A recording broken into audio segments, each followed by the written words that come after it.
So when you're walking through the bookstore or the library, whatever, you pull a book off the shelf.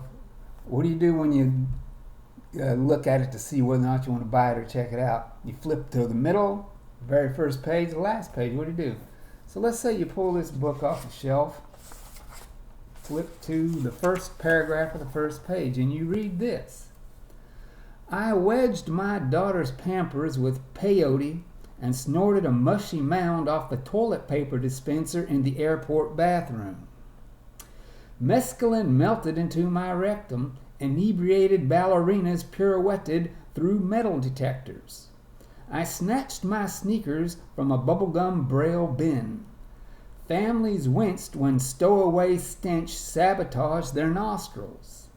We swaggered towards McDonald's, arteries clogging, boulders lodging deeper into scrotum, soaked with sweat, terminal spinning, boarding gates kaleidoscopic. You read that and you probably think, did somebody resurrect Hunter S. Thompson or something? What's going on here? No. What I hold here in my formerly nicotine-stained fingers is Hero Custodian by Matthew Dexter. Hero Custodian's kind of a weird mix between dirty realism and some Hunter S. Thompson-esque weirdness. Turns out what I just read to you was our hero custodian here. His name's Ted Wasophagus. Weird name, right? He's smuggling dope through the airport. So why is he being called a hero? As we find out in a few pages later, he stopped a school shooting. This is how the school shooting unfolded while he's there. When the shooting started, I was mopping the first floor corridor, bopping my skull to the beat of AC/DC. Hallways filled with screaming students. I stood my ground in the face of the stampede, pimpled pupils sprinting for their futures, anorexics trampled, cheerleaders assassinated, headphones, laptops, backpacks, iPhones littered linoleum, ribs cracked, ears bleeding, potheads filling their pockets with piss, a fusion of deodorant, gunpowder, feces, and the putrid aroma of human life gushing from inoperable wounds. A goth girl with both thumbs blown off and an eye missing slammed into lockers begging for her eyeball. I guided her like a seeing eye dog foaming at the mouth. Shooter's name here is Henry Miller, and he and our custodian had a relationship together. They would smoke dope together in the custodian closet. This takes place in the fictional town of Prickly Pear, Arizona, Maricopa County, Arizona, where, the infamous or famous, I guess, depending on your point of view, Sheriff Joe Arpaio was. Joe Arpaio gets a couple of mentions in here, especially since our custodian is a dope smuggler on the side. He's terrified of Sheriff Joe Arpaio and the pink underwear and the pink slippers in the Tent City jail where everybody dies of heat stroke. He's got a daughter, our custodian does. He does drugs with her as well, in addition to the high school kid he was with. So, and also his daughter Heather has an OnlyFans, so this is taking place fairly recently.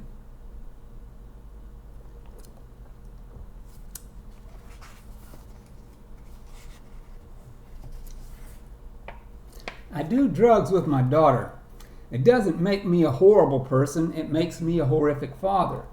Heather's doing drugs with or without me. I'd rather share the experience and make sure she's safe. I'm a loving father. I'd rather she smokes crack with me than her creepy boyfriend in the driver's seat of a monster truck on a mountaintop with her panties on the dashboard. Doing drugs with a school shooter makes me a heinous human being. I'm far from perfect, but I'm the most revered person in Prickly Pear.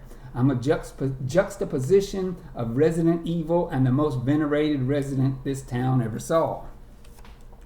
He became a hero after his shooting, as you could guess.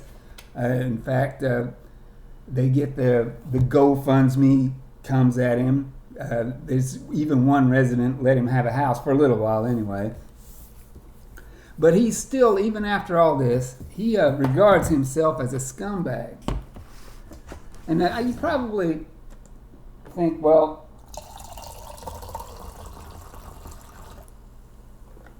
Got some socio-economic issues here, school shooting issues. What does this dude think of himself after he stops his school shootings? Does he think of himself as a hero or a toilet scrubber or what?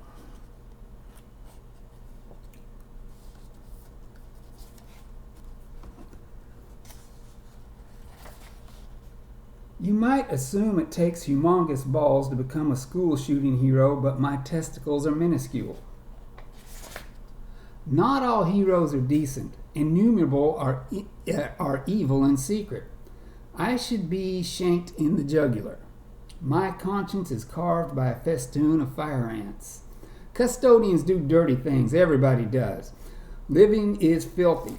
A Texas custodian urinated into a teacher's water bottle and gave her herpes, along with a shower of other sexually transmitted diseases. The media prefers a story about a pervert custodian over a hero custodian. Custodians pee into teachers' water bottles. Not me, obviously. I only peed in the faculty lounge sink twice, and my aim is polished by the gigantic ice chunks I melt in the urinal trough at famous Frank's Titty Bar. I urinated in the gymnasium water fountains a couple of times to mark my territory. I'm no different than the scum sitting on stainless steel toilets in prisons. Nearly decapitate one moron and the whole nation treats you like some sort of saint. It's a shitstorm out there. Everybody needs a random hero. He's not a complete scumbag, though. His bowling buddy asked him, or he offered him $8,000 if he'd put a hidden camera in the girl's bathroom. He told his bowling buddy, go kill yourself. He didn't do that. So the news finds out about our hero custodian and smoking dope with Henry Miller, the school shooting guy. He calls the news reporter, the local news reporter, they're Porcelain Veneers. That's the only name we know her by. So they break that story. So about the first thing you think when I open this book anyway, and you will too when you first do, is you think you're going to get a sermon on school shootings, socio-economic things, because our hero here is a low-life janitor. He's physically ugly too, so we bring that up as well. But it's not. This is not a message book. You're not going to get a sermon on guns or socioeconomic statuses. It's just a rollicking weird story is what it is. You even get a mention of Wan Hu, the 14th century Chinese wannabe astronaut. You probably haven't heard of him because we're not sure whether or not this story is true, but apparently Wan Hu in the 14th century had a bunch of his servants tie 47 rockets to his chair because he wanted to take a trip to the moon. Legend, one of the legends anyway, says he went there, blew up, and he died. So he's widely regarded as the first astronaut martyr. In fact, today on the far side of the moon, there's a crater called Wan Hu Crater. So check this one out. I'll give you a little bit more of this Hunter S. Thompson type weirdness.